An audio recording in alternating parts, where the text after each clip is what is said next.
and both the Frog and the Texas use 2 ascenders. What distinguishes one from the other is which one is attached to the harness and which one is attached to the foot loops. If the foot loops are on the lower ascender, then it's a Texas, and then this one's going to attach to the harness.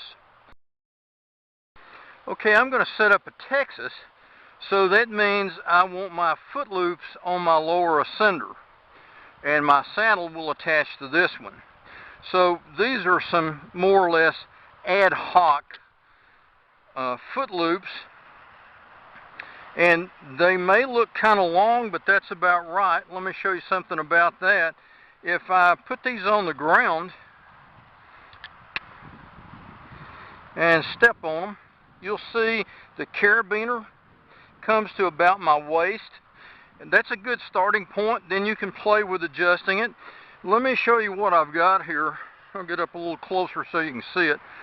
I've got 2 foot loops, and I had a little too much webbing, so it's just going to have a long tail. These are Bolins because they're very easy to adjust. So if I want to move them up or down, make the loops tighter, I can do that pretty easily. On this end, I've just got a girth hitch, and I find that works really well. Even when you load one side with your full weight, that still holds well. So it's a good way to do it. Very strong, simple knot. It stays in place and cinches the carabiner. So that clips into this lower ascender. Now, you'll notice in a Frog system, we can use 2 handled ascenders. They don't have to be handled. They can be any type of toothed ascender. The shell types, those shell type ascenders, micro ascenders, rescue ascenders, probably not going to work too good because they work in the opposite direction as these. When you push these up with a housing, they release. When you push up on a shell type and you got a little weight on the lever, it tends to lock up on you. So we're going to have this. So we've got our foot loops there, and you see pretty much how to make that. Now let's look at what we're going to attach this to our saddle with. Okay, here's the thing that attaches the upper ascender to the harness. And this thing may look a little overly complicated, but I'm going to show you when we really start climbing on this thing how versatile this thing is. It's worth every knot that's in it. We do have to be aware of one thing. This is a right-handed Blake's hitch. So what this thing really is just a Blake's hitch. It'd be the same thing you'd use if you were on a DRT, except you'd have a longer bridge, and in this case you want a very short bridge. So the reason that this is a right-handed, this is for a left upper hand ascender. So I'm pushing up with my left hand. Later on, I want this right hand free so that I can hold my left hand right on that ascender and pull this up to take up slack. And that's what this little link is for. And by the way, that little link can be something from the hardware store. It's not life support at all. Just something that we can catch that knot on and pull it up. And that's a necessity. You couldn't tighten that with one hand without that link to tend the knot.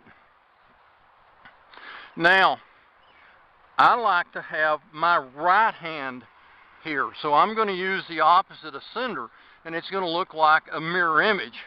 Well, in that case, I need my Blake's hitch, this 2-to-1 tether here. I need it to be a mirror image. I can't take this thing and just turn it around.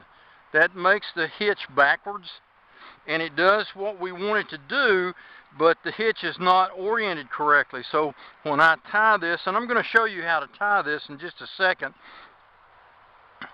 I want to do a mirror image, which means I'm going to have everything completely reversed, including how the Blake's hitch is wound on the rope. So let me reset just a bit, and get things a little closer up and show you how to set this thing up. Okay, here's what we need to set this adjustable tether up.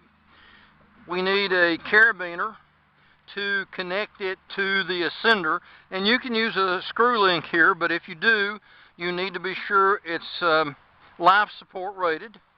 We need another carabiner to connect it to the harness, and you'll usually need to use a carabiner. Some of the screw links don't open wide enough to go over the hardware of a saddle or a harness. And we need this little link. And again, this can just be anything you can find at the hardware. You can see about how big it is in my hand. Strength really isn't an issue here. It's not involved in any kind of life support. So just whatever you can find will work there. And we got about 9 feet of prusik cord here. Now, you remember from our previous discussion, I want to tie a left-hand oriented Blake's hitch. So normally we'd terminate here to one of these carabiners and tie our hitch here. Well, I want to do just the opposite. I want to do it that way. So that's what I'm going to do. And I'm not really going to talk too much about how to tie Blake's hitch. A lot of information on the internet if you need to take a look or refresh yourself on how to tie that. And I'm doing a 5-3 here. Maybe a 2-4 would do, or a 4-2.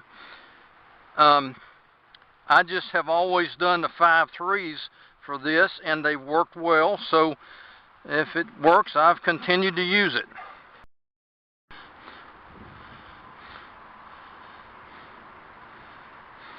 That's pretty much got it. So this thing should hold like that, and it does.